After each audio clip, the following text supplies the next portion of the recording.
Beautiful ignited souls, we are ready for a new creation. Hi, my beautiful ignited souls. Thank you for joining us. I am Crime Queen, your partner in crime. Here we are going to unlock certain teachings that we have had and certain mindset that has shaped our reality. But what it is that the universe is saying, like Paul in the Bible, for instance, renew your mind. This is what the term renew your mind, meaning let's look at something from a different perspective. And that's what we are going to do here through numerology. And let us see, for instance, one of the stories, the biblical stories that has shaped our lives profoundly, of course, in the Western world, we could say globally, that this has shaped our thinking, the way we act or culture, whatever it is, our belief systems, and so on. So we are going to look at Moses, for instance. So, for those of you who may not know as much, but Moses was should we say, the leader who helped free the children from from Egypt to Israel, or Egypt to the land of Canaan. Let's just put it this way. But they would have been the Israelites, I think. So let's say Moses was chosen by God to lead the children of Israel. And of course, when God called upon him, because he had a stutter, he stuttered. He says, I am not fit to do this. I can't speak or whatever it is. But there is God, being God who can perform all kinds of miracles, did not actually change anything about Moses to say about at that time, well, look, I'm going to be able to make you speak. I think he did say something about, oh, don't think too much at one time, just open your mouth or something. And then Moses says, no, I can't do this. But God had Aaron. Aaron was the spokesperson. Aaron was the high priest. So, just to give you a little bit of that, but Moses was the one who God gave the tablet, which the tablet is our medicine today. But the tablet, in essence, was the Ten Commandments. This is the thing, the commandments, in essence, is your medicine for life. That which will heal you, will guide you, and so on.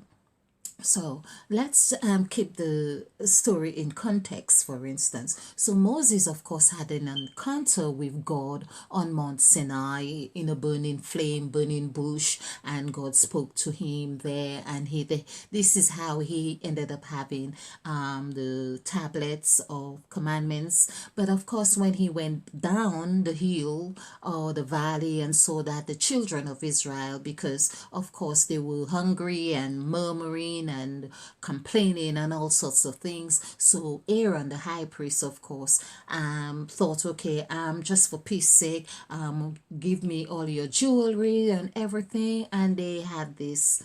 Now, this is really interesting. Anyway, they had a calf, the golden calf, and they worshipped the calf. And this is when Moses, of course, had gone back to the valley and to see that what was happening. He was so angry that he broke the tablet of the commandments and rewrote it.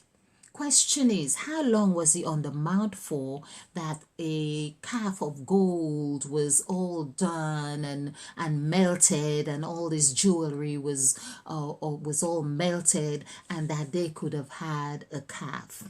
We were told it was 40 days and 40 nights, and we will see how this is very significant to major change, as in the symbol of 8 or infinity. Whilst we see that food bears this symbol of major change, likewise is the absence of it, which comes as fasting and praying, just as in the story of Jesus, fasted for 40 days and 40 nights, major changes which still impacts on us even to this day.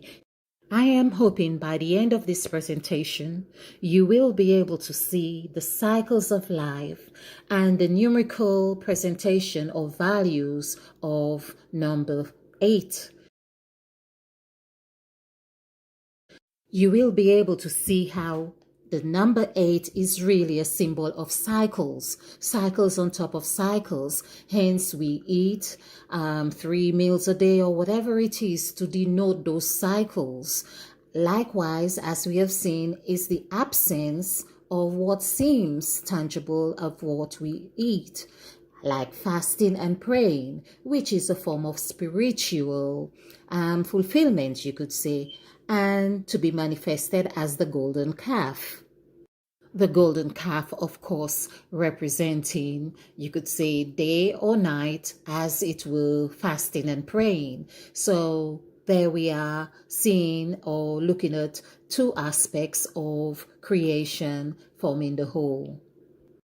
Fasting or praying for 40 days or 40 nights, then we see that the number 4 and 4 here forms 8, which is again equal Moses. So I'm just going to show you this. Now stick around if you are just passing by, because there just might be something that'll get you thinking in a different way, because now we are being called to think differently, renew our minds, just like a season of foods, if you like. We need to, it's like on a plantation, it's either mango season, well, bananas we have because we collect all over and so on, but there are certain things that's seasonal.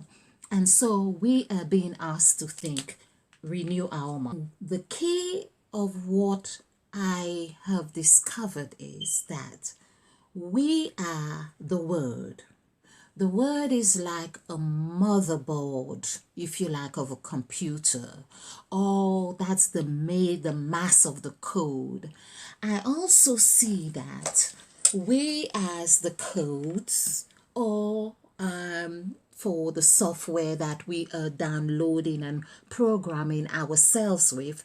When I say ourselves, even if there are people who have been programming us, we are still of one unit, we are of the whole, but the whole also has the whole in it. So we are like cells. You split the cell, it forms another cell, and it replicates and so on. So this is what we are saying here. Now it's not everything Jesus was buying of the old teaching, for just to put it this way, because Jesus said, which father would have his children, and his children would ask for food, and the father would send them serpents and frogs and rain, all those things, like it was with Moses? Which father would do such a thing? Now that was a question as well. So basically, it's the point Jesus was making, for instance, is that your father, which you can, your father, which you know here, which you see like this, wouldn't actually send you, give you a snake for a fish or something to that effect. So far less your father in heaven who loves you, and so on. Now, I believe in this narrative that Paul, in this teaching, and looking at it and spinning it another way to teach us to look. Jesus, being reputable for speaking in parables, was deliberately putting this in a question form to get us to think about the story of Moses in particular, is to say, are you really believing this to be true? And could it be that there are different ways or different meanings to the story? Could it mean that this is something to do with controlling your immediate gratifications, learning to do that so you can in turn activate the art of self-love, if you like, or activate your higher chakras, open your third eye? Could it mean that that was to get us thinking of the process of enlightenment? And so I believe, just like with the story of Paul, in Paul's writing in the New Testament, often made references to saying, well, we need to look at things in a different light, be reborn. When we speak of rebirth, Paul said, I die daily. And that was perhaps the text that really done it for me. Why would you die daily? It means that there are things to be shed off. It's a shedding of all beliefs, all values, all habits, whatever it is that was necessary. Paul said, I die daily. We have to die with Christ, meaning, or die of the old way. So it's that crucifixion of delayed gratification. These are the stories that I believe that Jesus was wanting to say, that your Father would not give you a serpent for a fish. He wouldn't give you frogs to eat. So likewise, your Father in heaven, which you can't see, who dearly loves you, would not do that. So these are things to get us thinking. It might have been by the reverse to this, but the two fathers, what we can see, one we can't see, they both would love us enough to teach us about transformation. Okay, and that's what I believe the story of Jesus was about. Jesus is saying Moses means resurrection or transformation, and how do we make sense of this? Because I am often thinking through numerology, I could see where there is a lie. Now, when we speak of a lie, let's just look at that. For instance, we think 395, and this is actually 17, just as God. Now, it would seem like an abomination. There's another word to say that God is a lie. But through numerology, because the numbers don't lie, I've got to say the numbers, people, don't lie. Only one number that we can say really lie is this number 8, which we call it the number of infinity. Forever lying down, just doing, whatever you want to plant in here, whatever you want to do, whatever you want to see, it is just there because it actually equals 8. And 8 is to have in, there's in and out. When you eat, it doesn't just stay inside, it has to come out again. So we can see that to eat, because Adam and Eve ate, of course, which is the same letters, EATATE, it was in and out. It just would go and form this circle and so on. Okay, so that is the same as saying whatever we put in here, because this is why Jesus as well said, don't worry too much about what you put in, is what you put out, because what is out is already demonstrating what is within or what you were activating within. So earlier I mentioned the motherboard, or like we are the codes. So as I say, we are codes on codes and codes, and we are made up, and this is the word. When it said you are the word, you are the word. And this is what we are activating. Here, Moses was activating the words, if you like. The tablets were words or numbers, whatever form they came. But that was the word which was meant to be healed.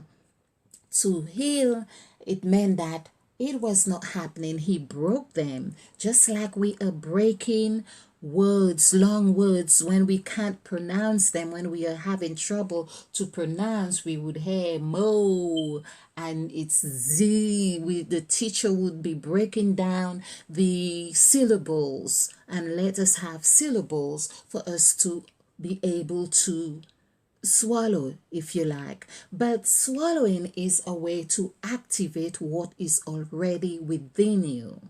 Now, we often hear, even in an illusionary world, where it's like everything is a lie. when we hear this, sometimes some of us might not quite get that, but I was checking the meaning of the word lie again, because we only think about lie as being deceptive. But why is it deceptive? Could it be could it be that we think it's deceptive because we have not positioned ourselves in a way to see what is real, what we could see or recognize as real? So here we have, for instance, I haven't got the lie, but the lie, of course, is to say something is face down. It's lying face down, so meaning you don't recognize something or someone lie face down or something. It's flat. It's horizontal. Something is in a horizontal position, basically. So there it's laid that way, and so this is what it means for, so you could say God is horizontal in this sense, just to make sense or try and understand what is happening here. So when we had Moses, for instance, we